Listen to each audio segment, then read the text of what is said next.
Welcome back. Sure, I've got a really interesting one. So first we'll start off with this news report from CNBC. It's about a new MIT study that AI can already replace 12% of the U.S. workforce. MIT just out with a new study about AI and productivity and just how many jobs could be at risk. Mackenzie Sagalis joins us with that story. Market pays attention to these MIT studies on AI. Yeah, that last one on 95% of enterprise adoptions of AI not working out. Now MIT has built agent clones of 151 million working Americans, essentially software counterparts to real people, in order to identify which jobs are most at risk years before layoffs hit. Now, it's called the Iceberg Index, and it uses these agents to map more than 32,000 skills across 923 occupations in 3,000 counties, revealing exposure to AI displacement in every state, not just coastal cities.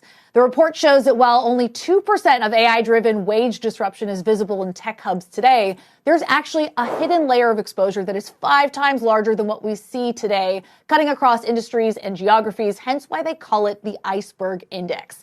Now, findings indicate that AI can already take over tasks tied to nearly 12% of the U.S. labor market. That's about $1.2 trillion in wages, especially in careers tied to healthcare, finance, and professional services. Basically, the whole economy. So I just want to show you guys because you're seeing all the things that Americans are saying. When you see those videos of Americans saying how hard it is in the economy, how much we're struggling to buy groceries, we can't afford houses, what's going on with the job market, hey, real estate's not really selling, houses are sitting, the lots are empty, restaurants, nobody's going, tourism is down, all this stuff. CEOs are selling record levels of stocks, Berkshire Hathaway sitting on record levels amount of cash reserves, gold has hit all-time highs. So many things are happening, and it's like the guys that are in the know, they know that we have barely any time left. I said 5 years left until pretty much the entire economy gets retooled, but apparently we only have actually less than that. Actually, we might be around 2 years, because I remember we're going to watch a clip of a podcast of a guy that designs these. He's had cutting edge frontier models, state-of-the-art models, as they're called, SOTAs, and his was one of the best at one point at what it did. And these guys are all interconnected in this group in Silicon Valley, developing these powerful, you can call LLM, it's not really AI yet, but these LLM models that are going to get sophisticated enough in just a few years that it's going to replace a vast majority of people, you guys. Like you, essentially, what we're being told and why rich people are building bunkers and shit, and they're telling us, this is going to have an effect on the economy far greater than we can ever anticipate. No politician is ready for it. No government is going to address it. And when the shockwave hits, nobody's going to know what to do, and there's going to be chaos everywhere. Why else would you want armed guards and, palaces deep underground bunkers and shit like that with provisions? Think about this, man. These people know that the disruption by this very shortly, with the progress they've made in just 3 years alone, is staggering. The models now are incredible. If you're on a paid plan, you know what I'm talking about.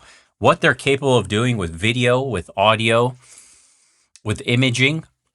And the models are now getting faster, smarter, and far more consistent than ever. There's already pictures you can't tell it's AI made. Video, you won't be able to tell it's AI made 100% probably in the next year or so. They're telling us they can make entire movies out of this stuff in video games in the next coming year or two. The scaling does not seem to be slowing down at all.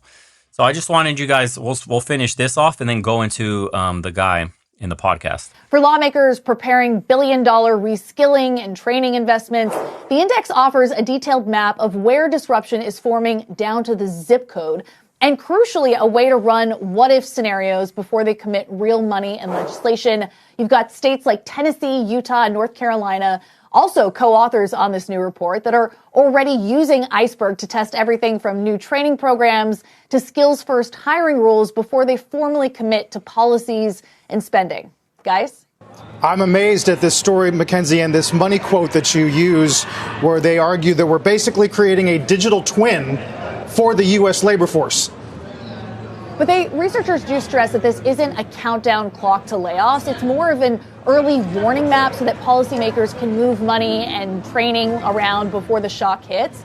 And so the coolest component of this report is the fact that the Iceberg team has built an interactive simulation environment that allows states to actually experiment with different policy levers, from shifting workforce dollars and tweaking training programs to actually exploring how changes in tech adoption might actually affect local employment and GDP. Tennessee has been the furthest along with this. They've actually built their own AI and work dashboard that tracks occupational exposure and wage effects across the state, and that's helping currently to guide its policy and spending decisions. All right, well, let's hope Elon Musk is right then, that we won't need money or jobs. Because we're Yeah. We won't need money or jobs. Yeah, good luck with that. You about the job uncertainty, the job losses, all of the disruption that's going to come from that, because you recently about the job uncertainty, the job losses, all of the disruption that's going to come from that, because you recently warned that the economic uncertainty caused by AI-driven losses will increase social unrest and violence. And of course, you're not alone in predicting this. Dario Amodei, CEO of Anthropic, has raised similar concerns about societal disruption. He stressed the need for retraining programs and AI taxes to avoid a crisis. He estimates this could push unemployment to 20% within 1 to 5 years. I'd be interested to see if you think that that's conservative or on point. Is this kind of looming disruption why the billionaires are building bunkers? Yes, actually, it's one of the reasons. Generally, it's what they do, but I know a lot of AI CEOs now who've cancelled all public appearances, especially in the wake of Charlie Kirk and things like that. They think that that's going to be the next wave of anti-AI sentiment next year, because next year is the year that AI models go from not being good enough, the dumb member of your team, and again, the people listening to this will be like, yeah, the AI is not good enough. Then overnight, it becomes good enough. And then the job losses start, and we don't know. You hear that? This is a guy in the know. They're preparing for Charlie Kirk-style violence perpetrated by AI sentiment, negative sentiment of millions of you losing your jobs. Us, everybody. I could get replaced by some, not VTubers, but think about like somebody can just replicate me or just replicate somebody that speaks perfectly, talks perfectly, makes the perfect jokes with perfect writing, is reacting live on screen. Elon Musk is trying to train his Grok, his AI model, to be able to play League of Legends live against a professional team and beat them. That means the model can only, and he wants these parameters. It can only see the monitor, so it can't see the whole map. Its eyes can only see what you would see as a player, the monitor or the screen you're looking at, and it has to react in real time live and make decisions based on what it can see. And he wants by next year to have his model strong enough that it can do this and play 5 versus 5. So 5 of them working together versus a human team, the best team in the world. And their goal is to beat them. Live reactions, live reading, live strategizing. Do you understand how immense, what kind of like frontier, cutting edge gain in technology that would be? That represents an insane leap in capability. He says, he wrote a book, this dude wrote a book. He said we had 1,000 days, something like that, less than 1,000 days left for you to get your shit together until everything changes. He's telling you by the billionaires are canceling events, have already canceled and are preparing for the worst. Know where they end, because you don't need to hire back if your company is more productive. If there's an economic shock, like a recession, and indications point to a recession in the next year or two, much easier to fire, but then you never rehire. Even something like in the US, the Federal Reserve, adjusts interest rates, or the Bank of England here, and they have a mandate of inflation and unemployment. You reduce interest rates, people can spend more as consumers, and companies can hire more because they can borrow cheaper. What's going to happen is you reduce interest rates, companies just hire more AI workers, not human workers. So the link between labor and capital gets broken, and it doesn't reverse. It's not like the AI will get dumber. It's not that the AI will become less capable. The moment it becomes more capable than you as a remote worker, it doesn't go back. And then there's questions of, can you reskill enough jobs or create enough new jobs? Typically, we had time as we had the different revolutions, the internet, Industrial Revolution because it took time to build the infrastructure. But this AI just uses existing infrastructure Yeah. to be better than humans. And that's crazy. So that's why we're up against the clock, and that's what you're talking about in the book. What about the pushback that we're seeing already from some workers? So we saw the Hollywood writers, they went on a 140-day strike because the studios were using AI to write and rewrite scripts, in fact. Then in 2024, the cleaners in Denmark signed a union deal forcing their company to explain how algorithms assign jobs and rate workers and gave them the right to challenge those decisions. I mean, do you see a global labor movement able to take on these challenges? I don't think it moves fast enough. And even then, there's an education thing. So the SAG-AFTRA, the writer's strike, I thought it was terrible for AI rights for workers. They should have protected the workers much more. How so? There were all sorts of loopholes on likeness and licensing, etc., that you could drive a truck through. Like you could mix two people's likenesses together if you have the right rights and things like that, or a character and a person. Yeah. What we've seen in Hollywood now, or even here in the UK, is last year you couldn't use AI. Yep. It was like, no, there's verboten. Now everyone's like, we're all using AI. And by next year, you will be able to generate Hollywood-level movies real time with massive compute. The year after, with less compute. And so there's entire swathes of the industry whose job is to be between the ideation and the creation of a video file that again. That's a really important point he's touching on that people don't talk about. Everybody's laughing at the cost of the tokens right now, which is essentially when you ask it a question, the amount of thinking it does to get the right answer is costly. People don't understand that those costs are falling off a cliff, and it'll become 10x cheaper in a year and another 10x cheaper than that the next year and 10x more again, over and over again. So the cost to use these models, if you were to random numbers, let's just say it cost you $50 to ask it this question where it uses a lot of thinking to come up with the correct answer, that will only be $5 in a year. And from then on, 5 cents. And these models will be so capable and so cheap to prompt and use and run 24/7, non-stop, constantly, always agentically in the background, basically doing your work without ever, a 24/7 machine that's running non-stop, doing your work at your quality or better, constantly, never making mistakes, and cheap to run, extremely cheap. So the models are becoming more efficient on top of them becoming more capable. That's the scare. It's not like capability is like inverse of efficiency. So like the more capable, the less efficient. So it's like extremely expensive to run these very capable models. No, they're linearly moving up. So the more capable a machine is getting, an LLM, the more capable it gets, the cheaper it's also getting.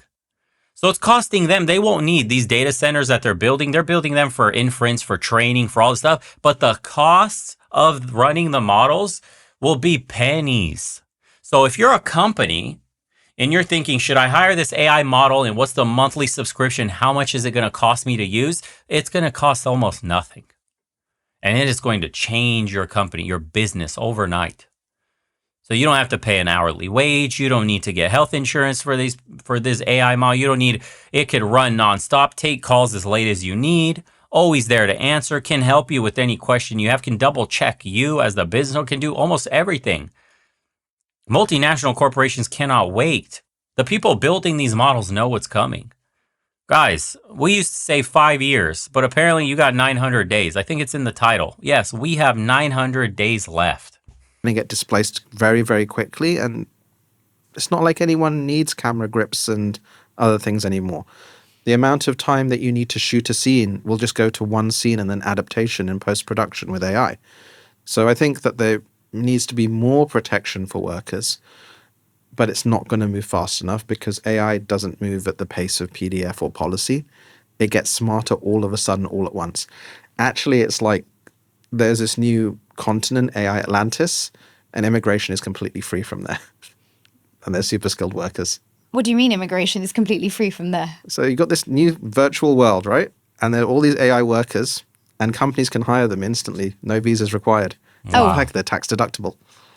Okay. Tax right. deductible. And so couldn't an AI trade union rep help us out here? Do we need an AI workers or rep? cooked. who can advocate at the same level as its AI competitors. Yes. That's the only. We're done. If your job involves using computers, you're on the chopping block in the next couple of years.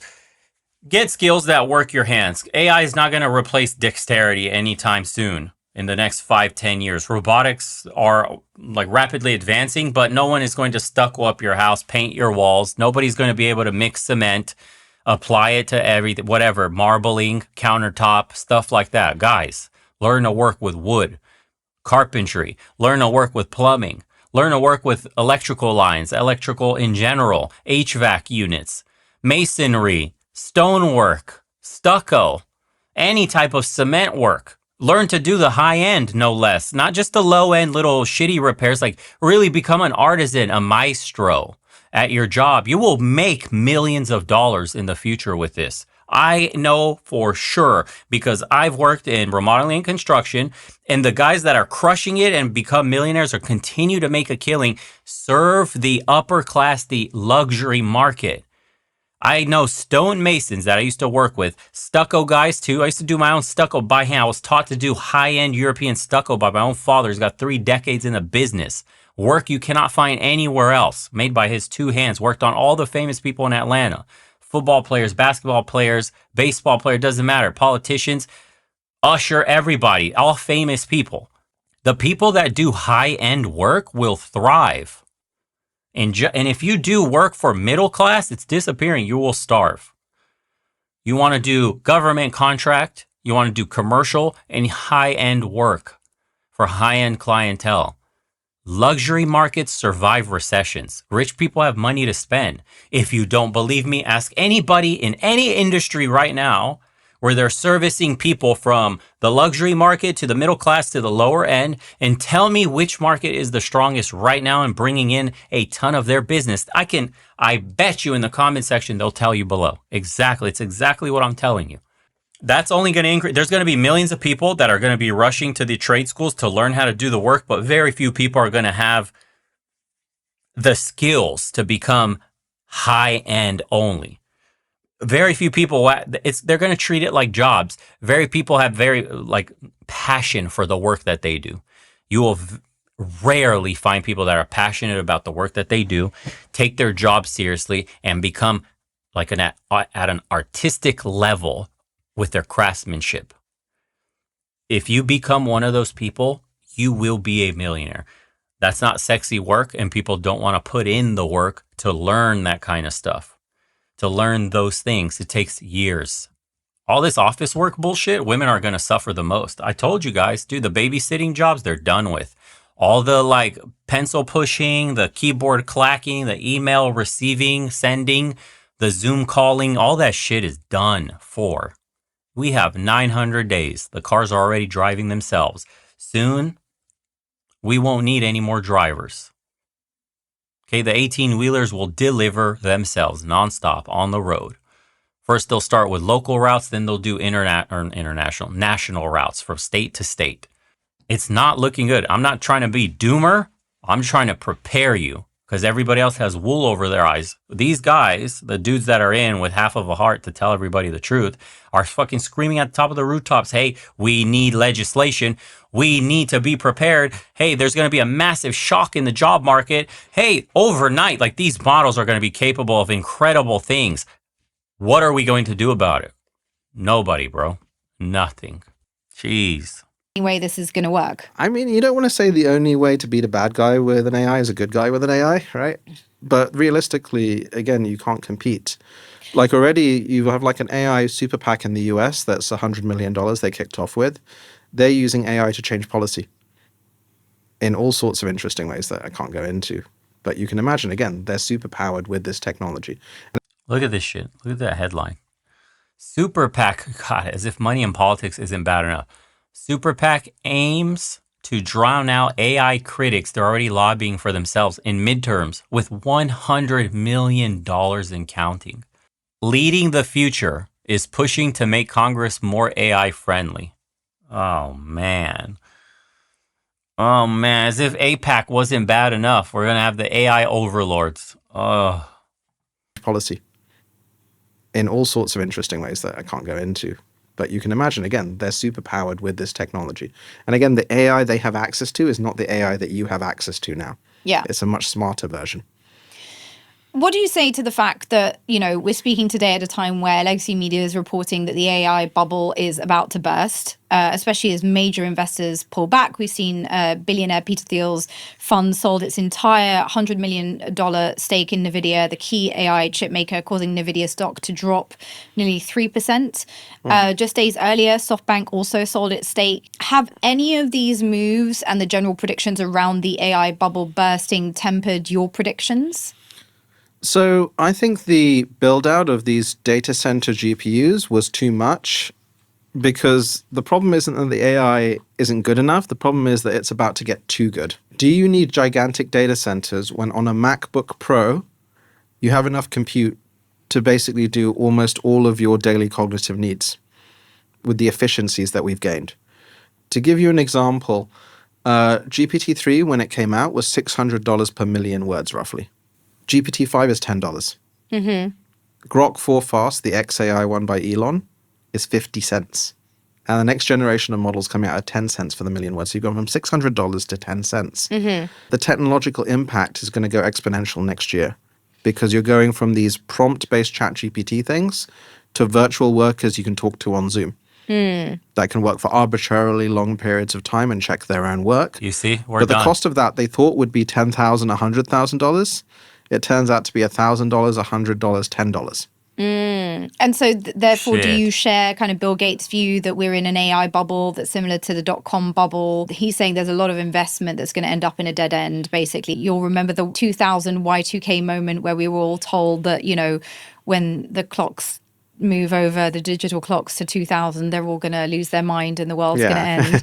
Is this another Y2K moment? It's a bit different. So what happened is, with the internet bubble, the infrastructure that was laid down eventually laid the thing for the $1 trillion internet industry. It just took a little bit longer. Yeah. But again, it popped in terms of investment.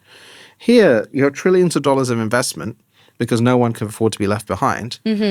But the actual utility is going up, but it just won't need that much infrastructure. So it's a misallocation that should have a temporary pause. Yeah.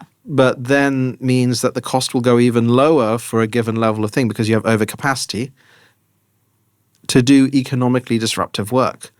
So some people are going to lose money on the equity side, but the job disruption actually gets accelerated by this, not slowed down. So what do you say to Peter Capelli, who's a professor at Wharton? He's argued that some companies are basically AI washing, right? Their layoffs at the moment, which is a kind of more linked to the current economic climate, which is terrible. He argues that actually adopting AI to save jobs is both complicated and costly. So we tend to think of it as something very simple, but he's saying actually in practice, it's much more complicated than that. And then a September 2025 New York Fed. It makes me worried about this stuff.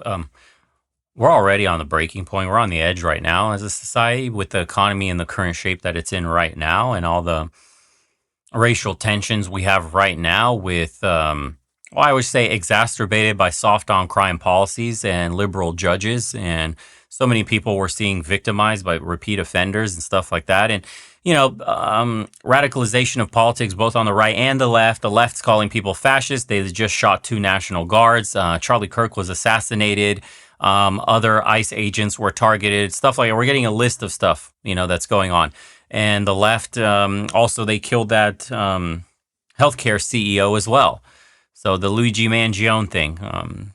I think if you add on top of all of this already, this AI disruption that's coming, I think that'll be the straw that breaks the camel's back. That is the match that lights the fuse to whatever is coming. Whatever everybody feels is on the way. We can't really describe what it is. We hope it's not bad. And we hope we're going to be the ones that make it out okay. But we feel that there's massive change on the horizon. And we don't want to get caught on the bad side of that. Ask yourself, given how our society is functioning today, in the state that it's in today, if you were to add this gasoline to that fire, what would it do? Who are the people going to blame? Who will be the victim? Who's going to be the one that gets the fingers pointed at? How will people lash out because of this rage, this anger? Imagine men and women will not be able to feed their families, their children, and maybe going hungry. The government will be inept, paralyzed by radical ideologies of, our two-party system in the United States, but the broken welfare system of Europe. Their coffers are drying up from mass migration. You already have an unstable foundation, and now you add this, and what are the people going to do? Just think about it for a second. If you're a man and you're starving and you can't feed your family, maybe you can't even feed yourself, forget it. And maybe you're not blessed enough to even have a family, but you can't feed yourself. Maybe you're going to start thinking some crazy things, and maybe you're going to start acting upon some of those crazy thoughts. And some people, upon acting on these thoughts, will be targeting other people, normal people on the street, maybe because the color of their skin, maybe because their political affiliations, maybe because they're in government, because they're a congressman or a woman or Senate, senator, whatever, or a rep, right? People will make an enemy out of whoever is in their little tunnel vision, whoever they choose to blame for why their life has gotten worse. And now you add millions of jobs lost to AI, and they'll blame what? The CEOs? Is that why they're building bunkers? And then who? The tech workers? And then who? Liberals in Silicon Valley that institute that? And then who? The money and politics that's being washed around, the lobbyists? And then who? The politicians? And then who else? The guy who robbed my house last week because he's starving, and now I'm starving, and now I hate anybody like that guy. It's a crazy rabbit hole that we could be going down, man. I don't know. It's not looking good. I shudder at the fact to think of what could be of America in the next couple of years if all these predictions turn out to be true. I mean, this guy's not into the whole AI hype. Clearly, he doesn't care. He's not selling you something. He's just telling you, hey, here's what the disruptions are based on all the work that's being done and what we're seeing behind the scenes with the most powerful models that you don't even get to see yet. Yeah, man. Will this lead to the emptying of cities like I've been foreshadowing? I feel like people are going to end up moving back into the countryside and starting, kind of like local communities, co-ops, where people are growing things, trading things, bartering things. What value does money have in a system like this where all the wealth is sucked up in the top few percent and the rest of us are at the bottom starving? I don't know. I guess we'll find out. If you want to see the rest of this, links will be in the description below. This is the channel. It's titled We Have 900 Days Left by Emad Mostak, I think. If I butcher that last name, sorry. Anyways, very interesting podcast if you want to hear the rest of it. As usual, boys, appreciate you tuning in. Girls, likewise. Shout out to everybody in the private community. Everybody that's been getting apparel. It helps. Support the channel. And think about, look, here's another one. We have 2 years before everything changes. AI expert. Do you see it? It's up here at the top right. Look, this one right here. We have 2 years, you guys. Do you see? Like, too many people are coming forward saying that I'm probably going to watch this after this one. Yeah. Anyways, take care of yourselves. Prepare for the future, the very near future. Seriously.